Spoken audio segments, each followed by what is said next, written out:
No sé si alguno del staff me pudiera apoyar para, si ella dispone, compartir algún material.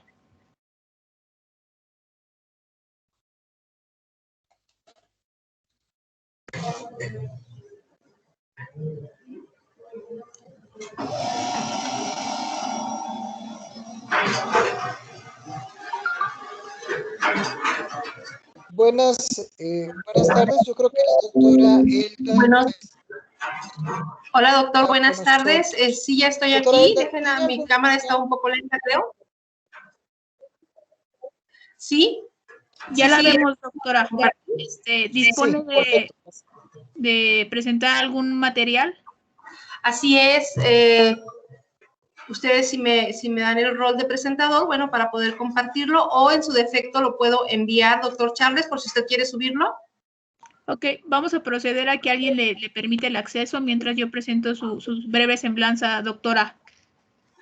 En este momento es el turno de escuchar a la doctora doña Elda Raquel Vázquez Ríos con la ponencia titulada Resignificación y Salud en Edad de Plenitud.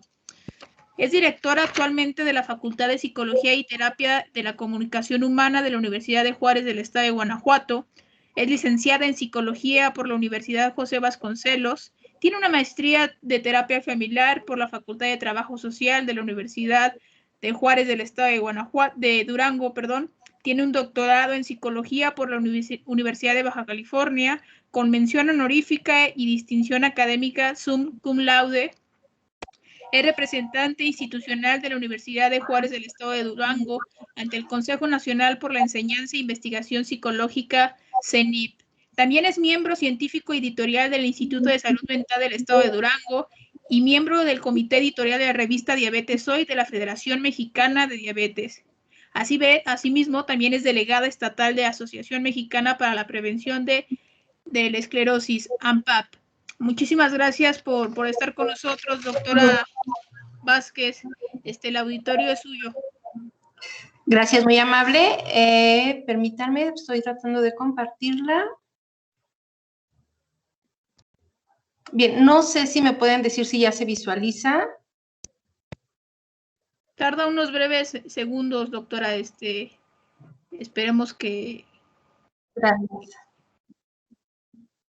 ¿Ya tiene aperturado todo? Todo está correcto en los...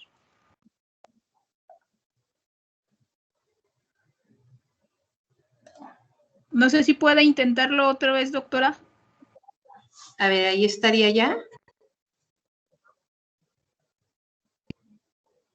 ¿Sí va a visualizarse o todavía no? Ya está en proceso. Gracias.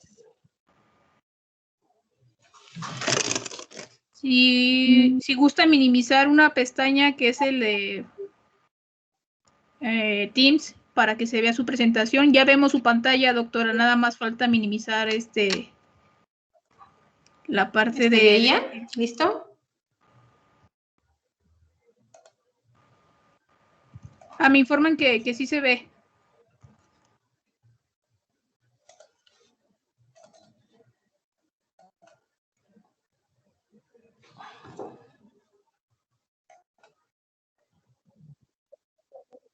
Sí, está bien, ok, gracias.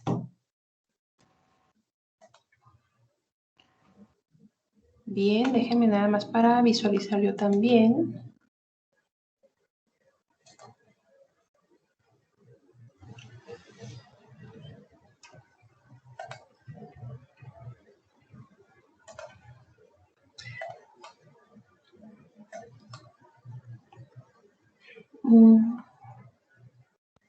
Bien, tengo problemas, yo no logro visualizarla. Si gusta enviárnosla. La envío, sí, sí te la envío, claro que sí. Sí, por favor, doctora Elda, si me la puede enviar, yo con gusto la comparto. Sí, por supuesto.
Doctora Elda, todavía no recibo la presentación. Va.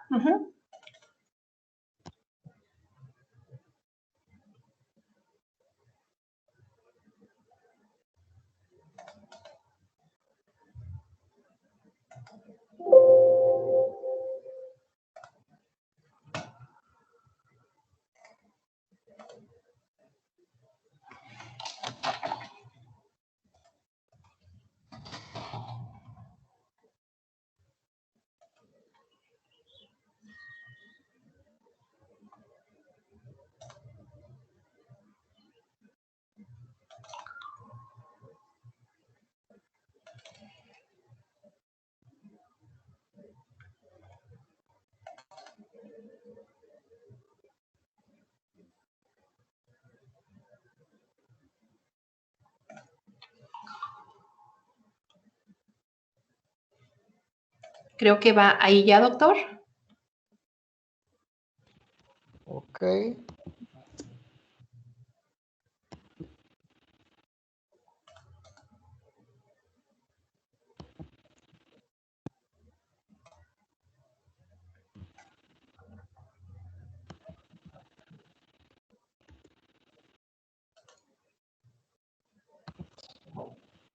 ¿Sí estará ahí?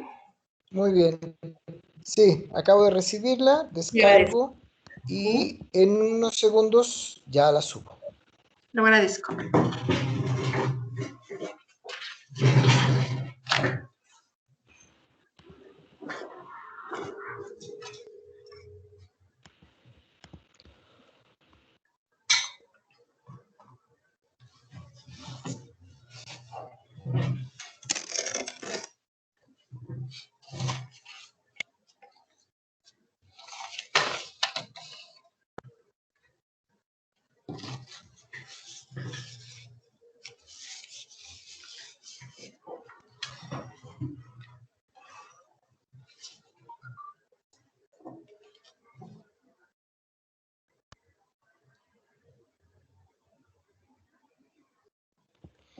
Muy bien, voy a iniciar el proceso para que podamos ya tener visualizadas las diapositivas.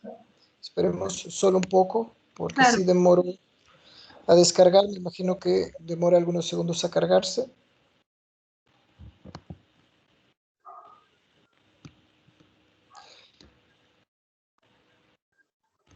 Doctora Elda, conforme necesite que vaya pasando las diapositivas, me dice y yo controlo las diapositivas. Claro que sí, le agradezco.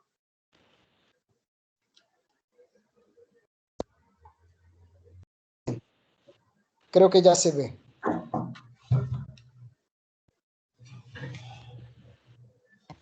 Ya está ahí. Muchas gracias. Bien, buenos días a todos. Es una gran oportunidad, creo, que tengamos la posibilidad de encontrarnos a pesar de la distancia. Agradezco infinitamente la confianza y la invitación del doctor Charles y, bueno, depositada en él la confianza para que a través de mi persona, la Universidad Juárez del Estado de Durango y la Facultad de Psicología y Terapia de la Comunicación Humana específicamente, pues se haga presente en este evento tan importante a través de esta vía y, bueno, en mi persona procuraré pues entonces dar lo mejor de mí, de mi experiencia, así como lo que el trabajo que hemos hecho en estos años, bueno, pues nos deja. Mi nombre es Elda Raquel Vázquez Ríos, estimada audiencia, psicóloga, maestra en terapia familiar.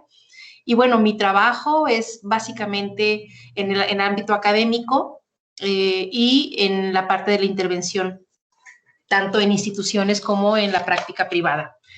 Hay otras experiencias de formación que he tomado que, bueno, contribuyen básicamente al material que hoy quiero compartirles con ustedes y que es un material también un tanto vivencial, porque, bueno, yo creo que en esta parte y en esta edad de lo que trata el Congreso es específicamente la vivencia y el recontar justamente estas historias. Cuando el doctor Charles me invita a trabajar esta conferencia, pensé varias opciones.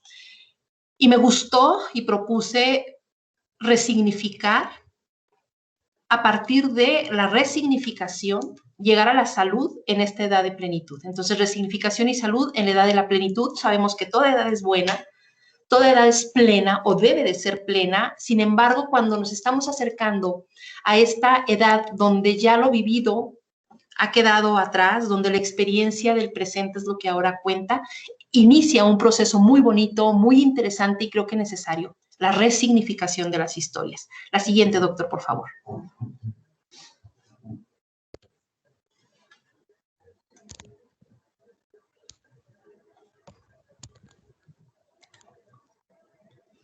Bien, resignificación y salud en la edad de la plenitud. Si observamos la imagen, en este corazón lleno de tréboles, dice, quizás estás buscando entre las ramas lo que tan solo se encuentra en las raíces. Y ahí empezamos. Yo diría, seguramente están aquí profesionales de las áreas de la atención, pero también seguramente hay gente interesada que no está inmersa en las áreas académicas de la atención de la salud del adulto mayor, sino que estamos de alguna manera personas también conviventes de un adulto mayor, quienes ya estamos acercándonos a la edad de la plenitud. Yo a mis casi 52 años, bueno, también digo, y de hecho lo he comentado, o sea, cuando llegue a esta edad, si la vida, si Dios me lo permite, creo que tendré que estar lista para este proyecto y a mí me parece sumamente interesante poder tener la oportunidad de hacer un proyecto para esta edad.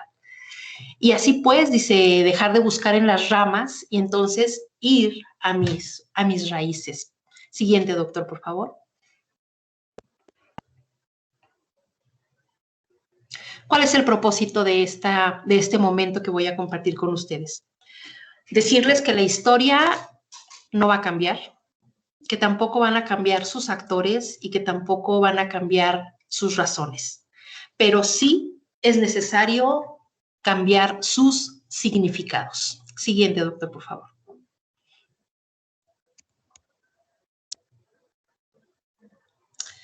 Y bueno, partiendo de que tenemos 3 temas ejes en esta conferencia, en esta charla, uno es la resignificación, el segundo tiene que ver con la salud y el tercero, la edad en la que nos encontramos.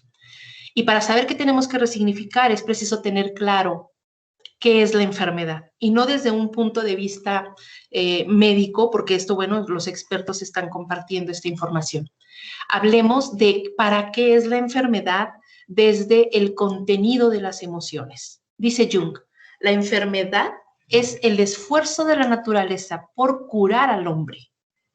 Esto es, la enfermedad habla, tiene una simbología específica, tiene una razón de ser y tiene todo un discurso en torno a ella y desde la raíz de ella. La enfermedad es una situación imprevista. Nadie se prepara para recibir un diagnóstico. Nadie está listo para el momento en que es llamado con el médico y al momento de que despliegan estas innumerables hojas, que se revisan estos disquetes, que se revisan esta información que habla de qué ha salido hoy en un estudio médico que te has hecho. Nadie está listo. Pero sin embargo, sí suelen activarse imágenes catastróficas al momento de que alguien te da un diagnóstico. Esto es, el diagnóstico que te den, empieza la persona a construir un sinnúmero de escenarios. Y entonces, a partir de ello, se van construyendo algo que Moni El-Caim nos dice que se llama mapa a futuro. Y empezamos entonces, de alguna manera, a vibrar y a movernos de una forma sinérgica justamente en este mapa a futuro. ¿Ello qué trae? Dice, trae consigo una crisis a nivel familiar. Si es la pareja, acompaña en este proceso o también se desmarca del mismo proceso. Crisis, ¿por qué? Porque se ven los diferentes ámbitos de la vida humana. El factor económico, el factor social, el factor educativo, el espacio de la sexualidad, la convivencia con los otros. Necesariamente hay una crisis porque determinará una limitación en los tiempos, delimitará una forma también, o limitará, más que delimitar, limitará una forma de la expresión del ser hacia el exterior. Ahora se genera una realidad externa diferente a la realidad interna concebida de sí mismo y amplía entonces ahora una serie de narrativas acerca del impacto que tiene esta enfermedad. Si es una enfermedad transitoria, es superada. Si es una enfermedad crónica, la idea es, cuando hablamos de cronicidad, necesariamente se asocia a degenerativo. Y entonces aquí viene una resignificación importante. No todo lo crónico se vuelve degenerativo. Yo he encontrado que algunas personas, a partir de un diagnóstico severo, resignifican y reconstruyen el modelo de vida y dicen, justamente cuando me dieron este diagnóstico, realmente empecé a vivir. Cuando tuve este diagnóstico, realmente empecé a saber lo que era cuidar de mí mismo. Genera también, dice, unas necesidades específicas en cuanto al cuidado y la estructuración de roles, justamente por lo que estoy comentando. Siguiente, doctor, por favor.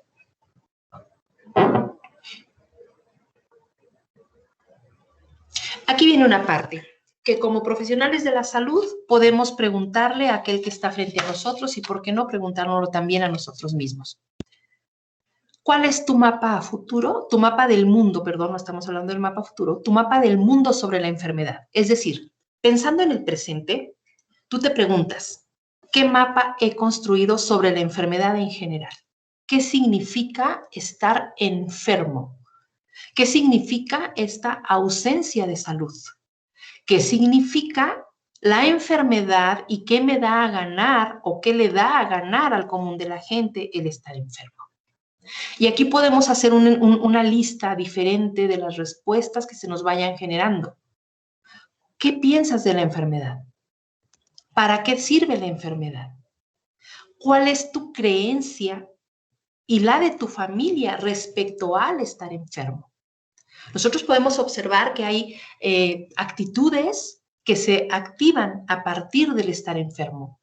Y a veces los aprendemos desde las etapas tempranas. Es decir, si por ahí alguien recuerda que de pequeño al estar enfermo era cuando estaba más solo que nunca, porque no había quien le cuidara, él ha creado un mapa específico de la enfermedad.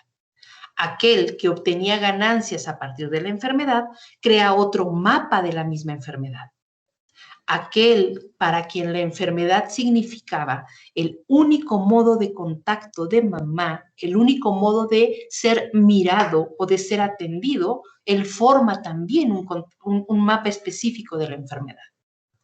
Para aquel para quien la enfermedad era una cuestión de un concepto y no una vivencia, también tiene un mapa específico de la enfermedad. Entonces, tiene sentido preguntarnos y preguntarle a nuestro paciente cómo hace y cómo ha hecho este mapa de la enfermedad. Y luego también tenemos que remitirnos al sistema original, a la familia de origen, a estos sistemas conjuntos que fortalecen el entramado familiar. ¿Quién más tiene la enfermedad que tú tienes? ¿O quién más lleva un proceso de salud como el que tú tienes? ¿Por qué? Porque entonces nosotros podemos encontrar dentro de la tipología de las familias psicosomáticas, encontramos a la familia cardiopática, la familia diabética, la familia de las enfermedades renales, y vamos encontrando una caracterización. Cuando nosotros construimos los genes para entender al sistema familiar, encontramos como primera generación, segunda generación, tercera generación, vamos mirando un hilo conductor que nos va como enlazando a través de las generaciones determinadas enfermedades. Pero también podemos observar en estos mapas de la familia, en estos familiogramas o genogramas, cómo hay también quiebres y cómo no necesariamente seguimos la predisposición de que la familia nos trae. Ahí hay ciertos cortes. Entonces, se puede preguntar quién más tuvo lo que tú tienes o quién más tiene lo que tú tienes. Y también ahí se abre un paréntesis para poner lo que piensa el otro, lo que pienso yo y luego lo que hace el colectivo respecto a la enfermedad. ¿Cómo lo vivencia? Siguiente, doctor.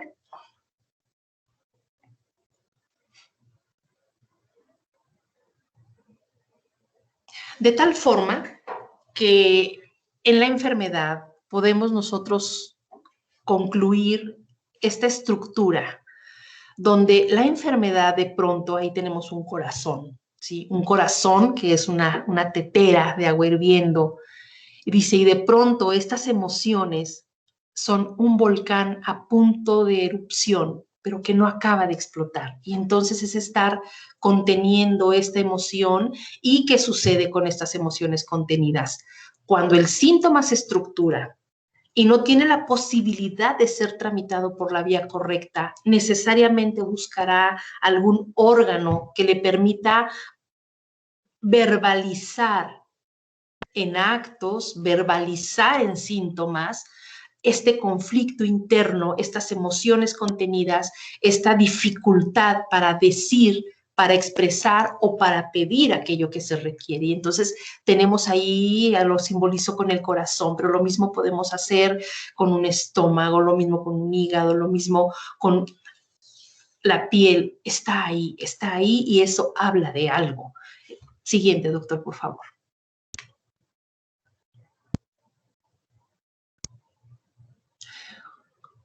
Y entonces llegamos a esta estructuración del síntoma y nos remontamos hasta 1975, cuando nos dicen el concepto de la simbolización con el objetivo de llegar a la expresión del lenguaje del cuerpo.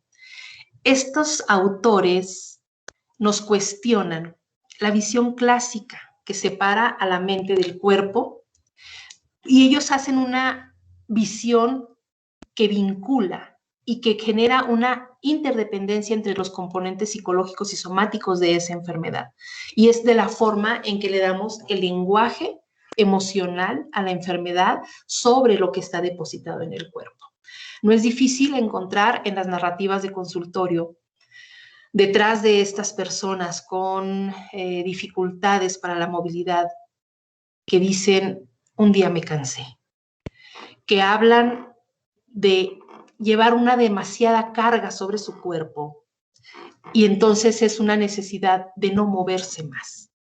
Encontramos también, por ejemplo, en la narrativa del diabético, amargura, soledad, desvalía, minusvalía, necesidad de depender de otro, necesidad de ser cuidado. Cuando nosotros desatendemos esa otra parte, obviamente hay pocas posibilidades de que el ser pueda recuperarse y pueda ser recuperado por el dueño de ese cuerpo.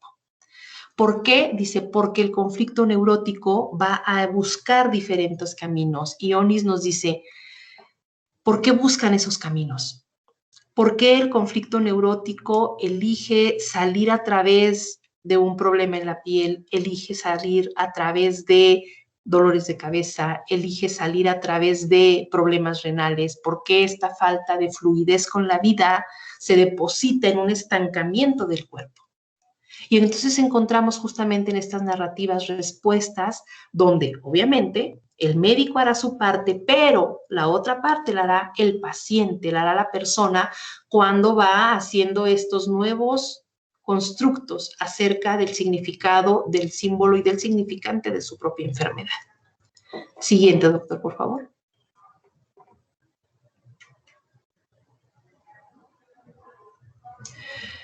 Vamos a situarnos en esta enfermedad psicosomática. ¿Por qué? Porque estamos hablando de las emociones en el cuerpo y sus efectos.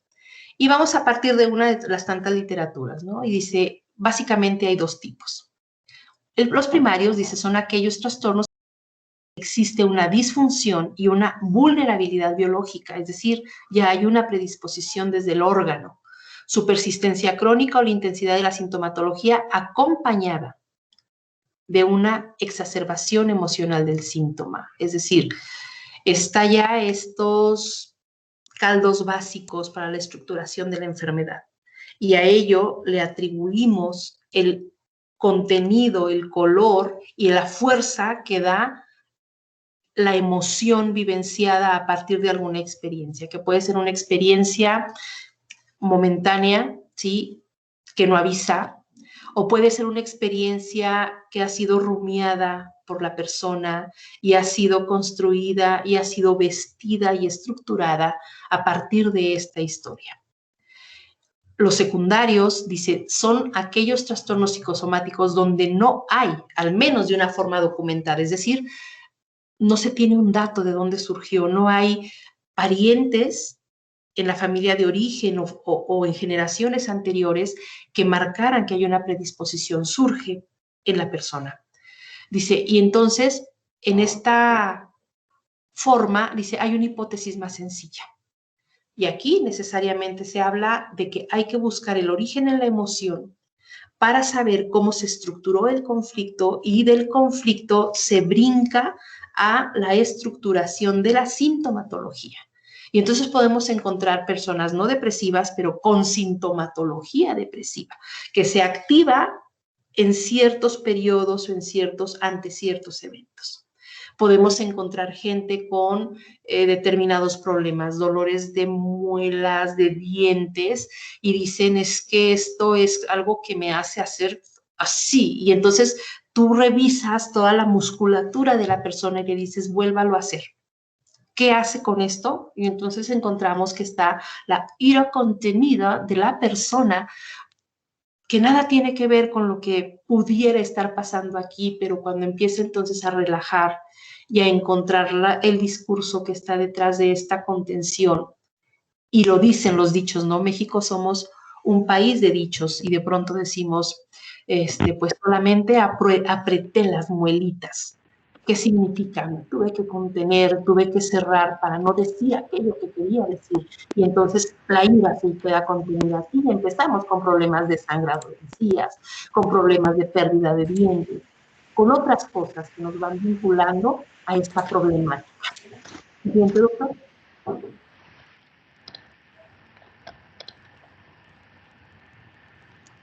Gracias. Si nos fuéramos desde la teoría de la comunicación, desde la cibernética de primero o segundo orden, lo que nos arrojan los autores en Palo Alto, dice, si entendemos la enfermedad a la luz de la cibernética, tenemos que buscar 4 factores. 1, la aparición.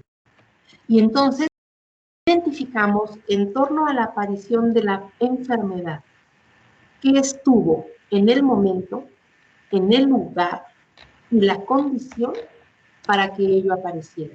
¿Qué se hizo presente? ¿Cómo fue?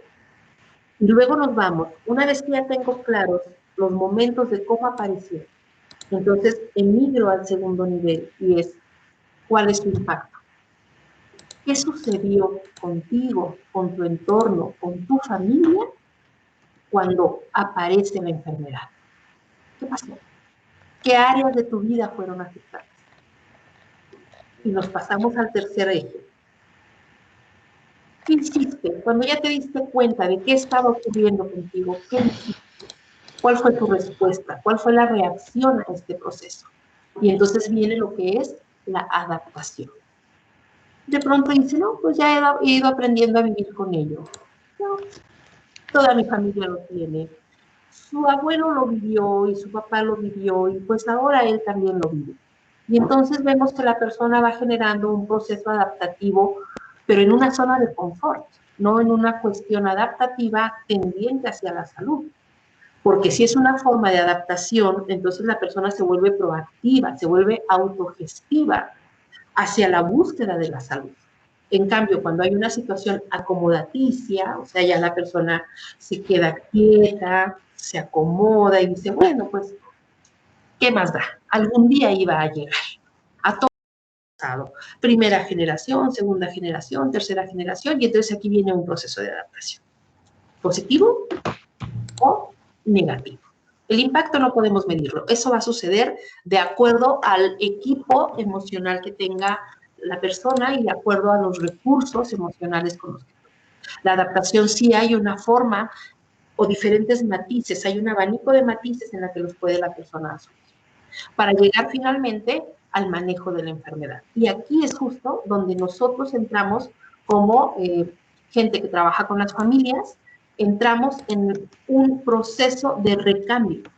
Es decir, cómo la has manejado hasta ahora, cómo quieres hacerla y construimos el mapa futuro y cómo lo manejaremos. Y entonces podemos hacer todo un proyecto que nos permita orientar las etapas en las que vas a ir haciendo este logro y este cambio o este recambio para llegar después a la resignificación. Siguiente, doctor.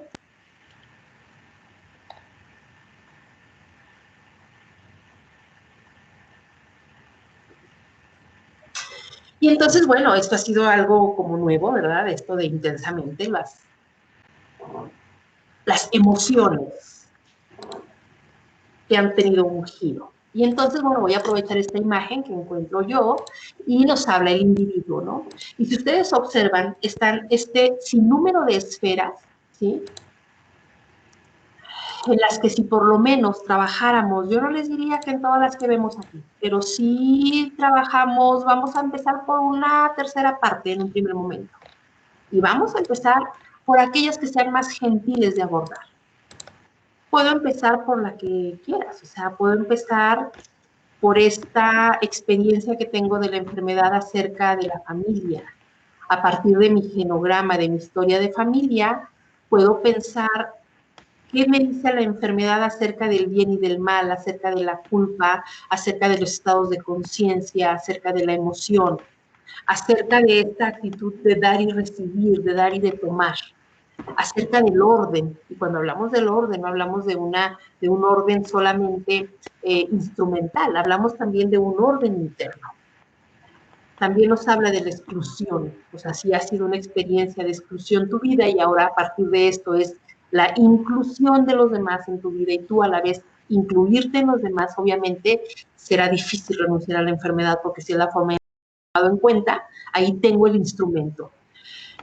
Las diferentes enfermedades como síntomas viajeros que se van manejando y algo muy importante, que para algunos no es como muy agradable hablar de esto, pero finalmente las experiencias de enfermedad nos hablan del amor interrumpido en alguna de sus formas, no es el amor agape, no, es el amor hacia la humanidad, el amor hacia la familia, el amor.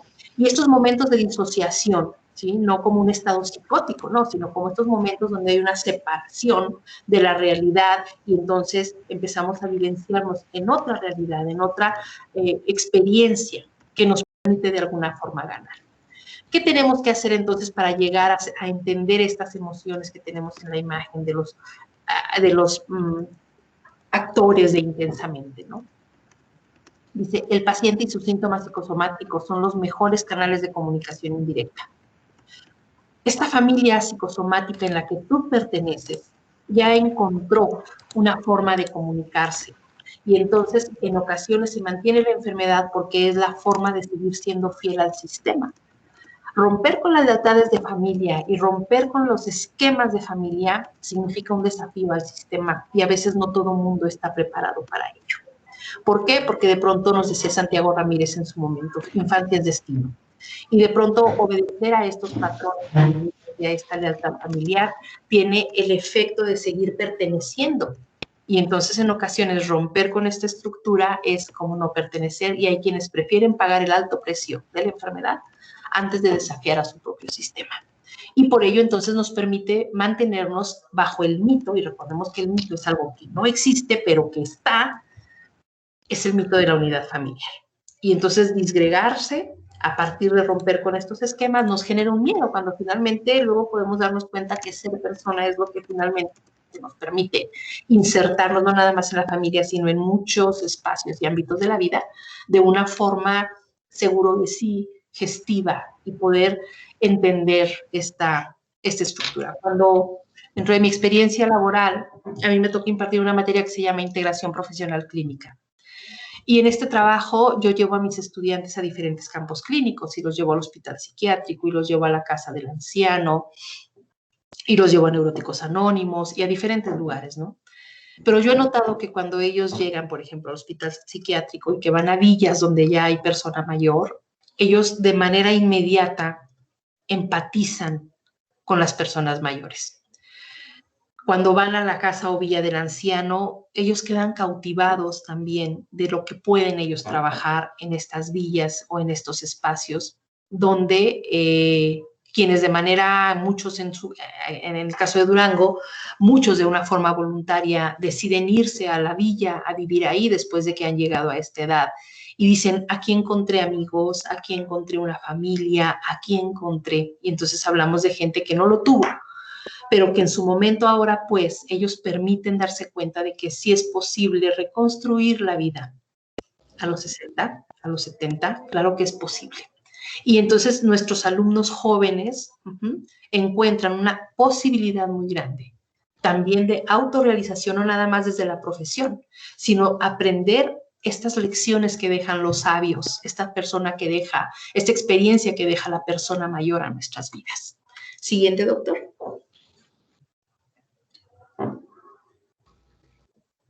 ¿Qué hacer entonces?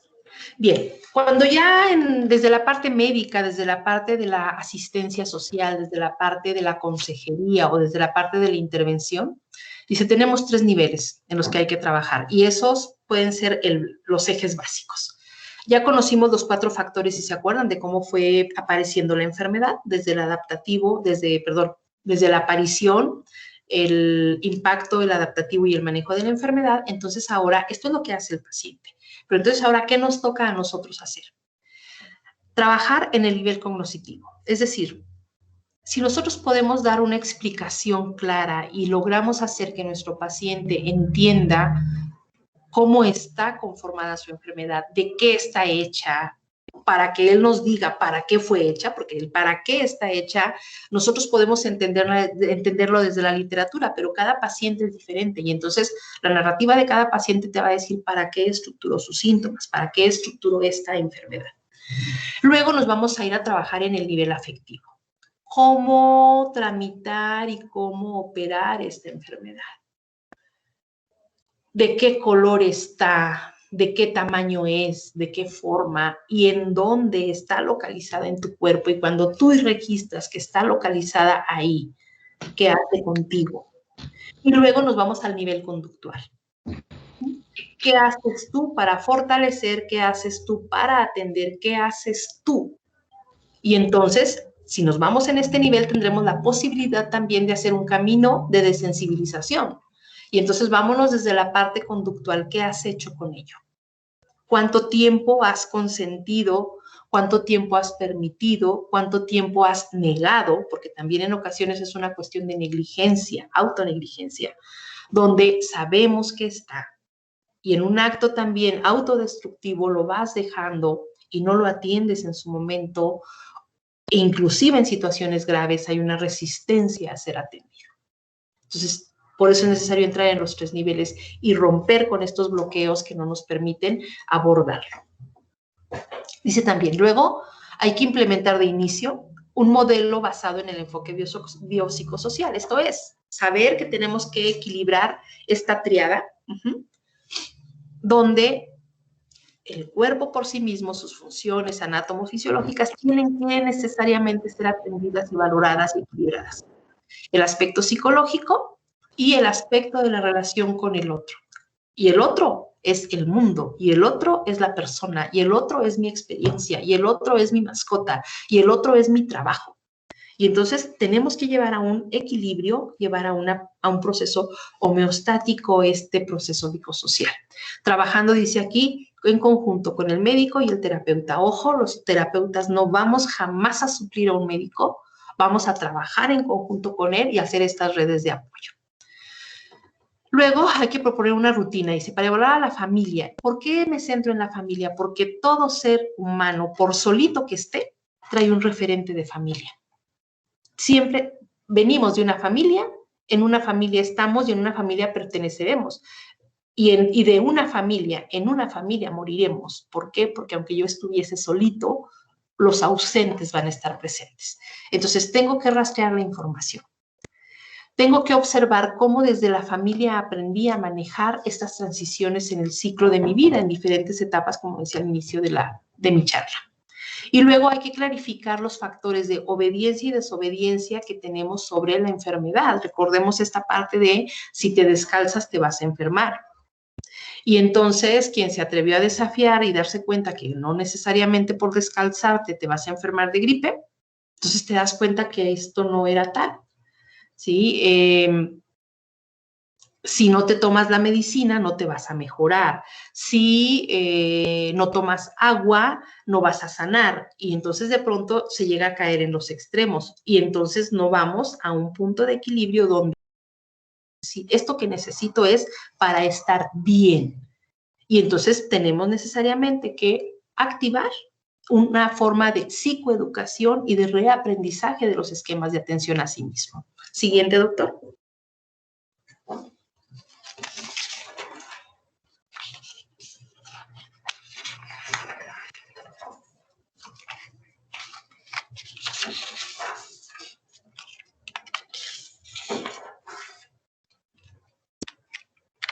Agradezco la siguiente, doctor Charles. Yo creo que está demorando un poco, doctora Elda, porque yo ya la pasé. Se me hace que está repetida, doctor. Entonces, ¿sí? Sí, son dos. Si me pasa, se me hace que dupliqué la... Ah, ok. A ver, páseme a hacer entonces. No es cierto, la anterior. Perdón, la anterior. No se preocupe, ahí esta. está. Gracias, ahí está. Okay. Y entonces, a partir de esta identificación, entonces llegamos a lo que es la intervención y que yo he puesto aquí entre paréntesis, la meta-intervención, es decir, voy más allá de la intervención. ¿Sí? ¿Por qué? Porque entonces no nada más me concreto a trabajar en el paciente, en el entendimiento. Dice, además, mi potencial, mi experiencia y los objetivos terapéuticos o el potencial terapéutico se van a centrar en un cambio en la estructura. Ajá, y entonces hablamos que un cambio en la estructura significará mover zona de confort, roles familiares, hábitos, conductas, esquemas, discursos. Dice, antes que pretender erradicar el síntoma, en PI, y es el paciente identificado, antes de pretender romper el esquema, nosotros tenemos necesariamente que generar cambios estructurales. ¿Por qué? Porque si yo muevo una pieza, necesariamente tendré un efecto donde se moverán todas las piezas y entonces va a ser posible que emerja una nueva estructura. Dice, tenemos que pasar de la causa lineal a la causa circular. Ajá. Es decir, no me voy a ir a causa-efecto, origen-síntoma. No, tendré que ver el origen, qué lo ha fortalecido, qué lo ha hecho o lo ha magnificado, para saber cómo es que ahora ha tomado inclusive diferentes matices, diferentes formas y diferentes representaciones.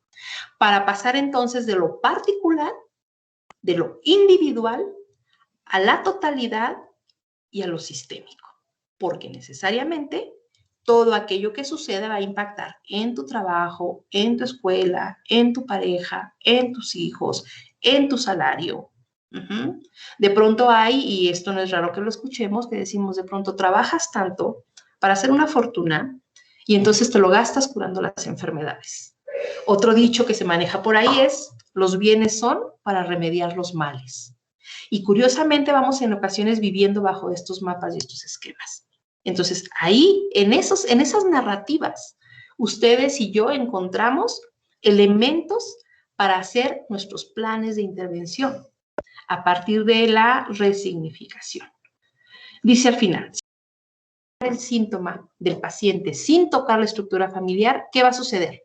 Se va a dar una rotación del síntoma. Solamente va a estar cambiando, va a estar enmascarándose o va a estar moviéndose de un lado a otro.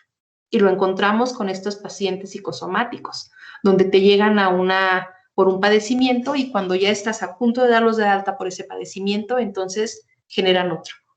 Y entonces sabe que si ya se me quitó el dolor que traía en la pierna, pero ¿qué cree? Me ha empezado a doler el oído. Y entonces es una forma de mantener el vínculo y una liga que se va haciendo larga, larga, larga, con el objetivo de no romper ese contacto que tiene dado a través de la enfermedad. Siguiente, doctor.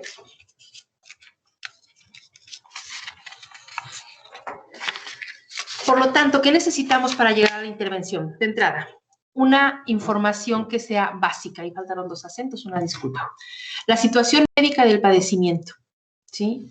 saber con precisión cómo está y no jugarle al mago en el caso de los psicólogos o quienes nos ocupamos de la salud. No estar inventando cosas. Tenemos que ser muy respetuosos de lo que el médico tenga informado a nuestro paciente. Tenemos que saber su edad, porque también a partir de su edad vendrán diferentes elementos que podremos trabajar en cuanto a su proyecto. Su género, su estado civil, su economía, la etapa de la enfermedad en la que se encuentra, porque entonces ahí también tenemos que saber lo que va a suceder. Tengo la experiencia de una persona cercana a quien cuando el médico les hacen una intervención, dice, abro y cierro y esto está ya en nivel 4, el cáncer está de tal a tal área ya invadido y entonces esto no durará más de 4 meses. Y entonces se le dice al doctor, ok, ¿qué sigue ahora? Dijo, solamente estar dando algunos placebos y estar dando algún medicamento. Ok, entonces se le pidió al doctor, no le diga al enfermo, no le diga lo que tiene, díganos qué vamos a hacer con él y no se lo diga. Y la familia va trabajando con él y va atendiéndolo y lo va apoyando de tal forma que se ocupan de darle momentos muy felices, una libertad, un apoyo que no había tenido antes, y empieza un proceso donde a veces decía, es que como que me duelen las piernas, está con su tratamiento, y se le decía, aquí está, y estas son tus vitaminas, y se le manejaba, aquí están tus vitaminas, tienes que tomártelas, vas a estar bien, etcétera, ¿no? Y bueno, esos 4 meses se convirtieron en 5 años. Ocurre que va ahí a su chequeo médico, y su médico no está, está otro médico diferente de sustitución, y le dice, hola, ¿cómo está, don señor? ¿Cómo va de su cáncer? Y entonces el otro se queda, vamos a ver cómo va su cáncer, le dice, vamos a ver cómo va su cáncer. Y el otro se queda así como, ¿cáncer? Sí, vamos a ver cómo va, a ver qué hay. Y entonces regresa a casa con una realidad diferente. Y llega preguntando, me dijo el doctor esto. Y entonces él empieza a asociar que dentro de las ampulitas que él tenía que tomar, decía medicamento oncológico en las instrucciones. Y entonces se empieza a asociar. Ajá. Y empieza entonces también a tener una experiencia de tristeza que va siendo cada vez mayor. Y entonces ya empieza un pensamiento, hay una rumiación acerca de lo que está pasando y empieza a asociar algunos momentos donde había ciertos malestares. Y les hablo de que en 15 días cae en cama. Cae en cama y en 15 días termina su vida. Y fueron tal vez los 15 días de más angustia, días que no tenía él vivenciados de una forma anterior. Sí había tal vez esta parte de los deterioros físicos, pero no había un discurso catastrófico. A partir de ahí empezaron a surgir los discursos catastróficos. Entonces, ¿qué tenemos que tener en la fase crónica también del enfermo? La información objetiva del estado de la enfermedad. Hay que tener un control del dolor. Y aquí agregamos, ¿qué más tendríamos que hacer en la fase crónica? Decíamos, no todo lo crónico se vuelve degenerativo. Hay que hacer un proyecto. Es decir, ¿cuántos años me quedan de aquí para adelante? Elda tiene 51 años, casi 52, y entonces yo pienso, ¿cuánto tengo de aquí para adelante? Que bueno, sabemos que ahorita en cuestiones de confinamiento y en esta situación de pandemia, yo les digo, y lo he platicado con mis hijos, tengo 3 hijos adolescentes, y les digo, hijos, ahora más que nunca, nosotros tenemos que saber que todos estamos anunciados de que nuestra vida puede acabar en cualquier momento, como también tenemos anunciado de que si tenemos los cuidados necesarios, es muy posible que salgamos bien librados de esto. Pero el riesgo está. Y entonces, en este sentido, es qué proyecto tengo y qué proyecto inmediato. Si ustedes se fijan, nosotros, el común de la gente dice, si yo supiera el día que voy a morir, pediría tanto, pediría este tiempo, pediría hacer tales y cuales cosas. Pues yo les digo, ahorita todos estamos avisados. Entonces no esperen para mañana, porque ahorita todos estamos avisados. Entonces, el momento, instalarnos y estas cosas, decir esto que teníamos que decir, amar lo que tengamos que amar.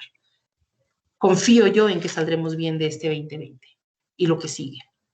Sin embargo, también es importante saber que tenemos una oportunidad cada día que abrimos nuestros ojos y cada día que estamos respirando y que miramos a nuestro alrededor y que decimos, todo está bien hasta ahora.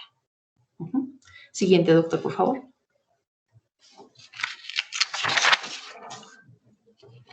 Y uno de los tantos modelos es la terapia centrada en soluciones. A mí es la que más me gusta para este tipo de cosas en la cuestión de la resignificación. ¿Por qué?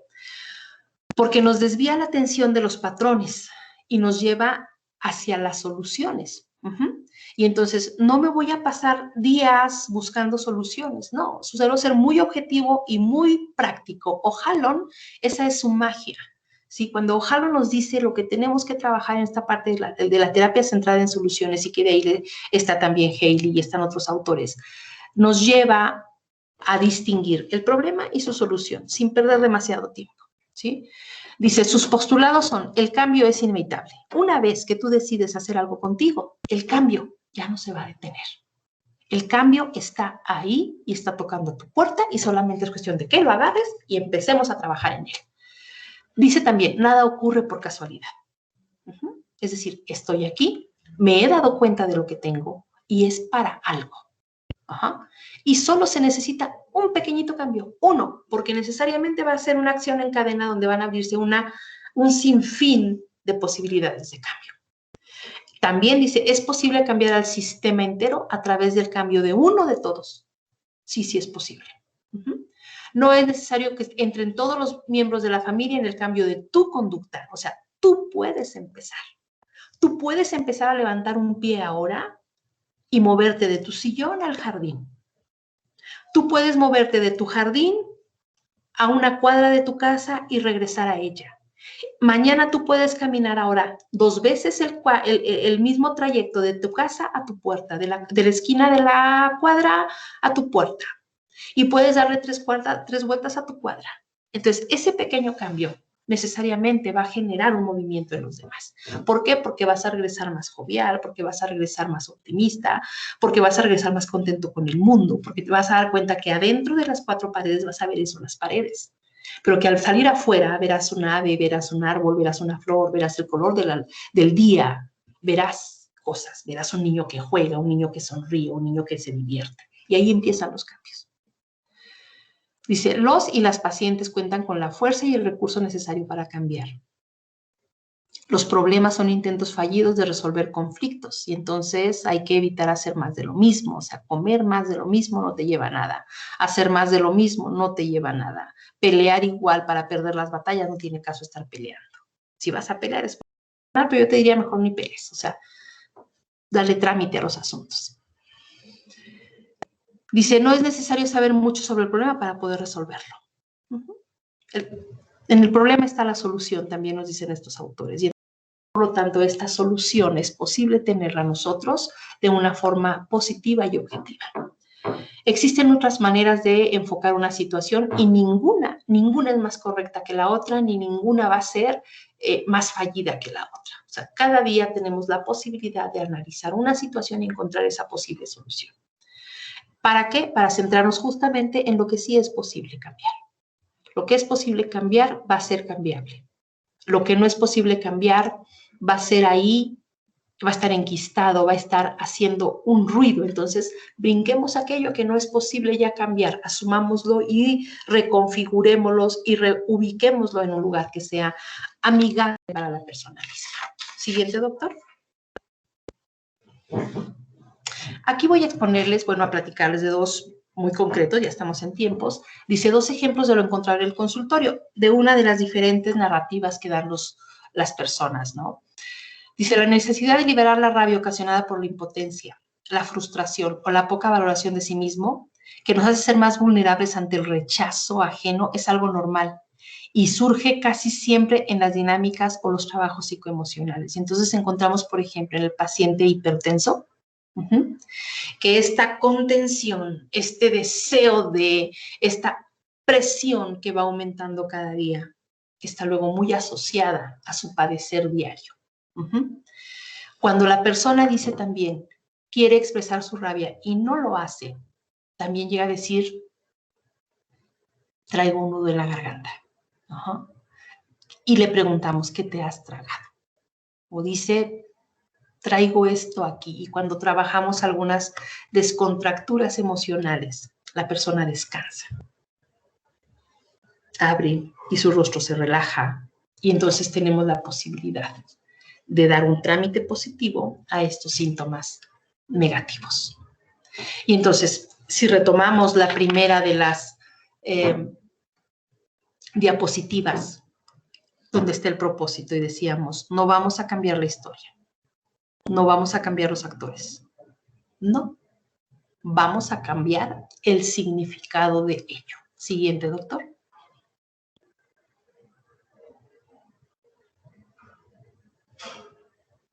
Y bueno, de mi parte es todo. Agradezco infinitamente la posibilidad de este espacio para compartir esta charla, ¿sí? Y es una forma también de decirle gracias a los que han contribuido para que estas experiencias se vayan conformando. Un placer, doctor Charles, un placer a su equipo, un agradecimiento y un abrazo. Muchísimas gracias, doctora Raquel. Sin duda alguna ha sido una reflexión y una aportación súper importante para nuestro congreso. Desgraciadamente tenemos el tiempo encima y aquí hay una pregunta, no sé si su tiempo dispone de contestarle por el chat para dar inicio al doctor Mario Félix Bruno. Por supuesto, estoy atenta, gracias. Muchísimas gracias, doctora. No sé si echarle del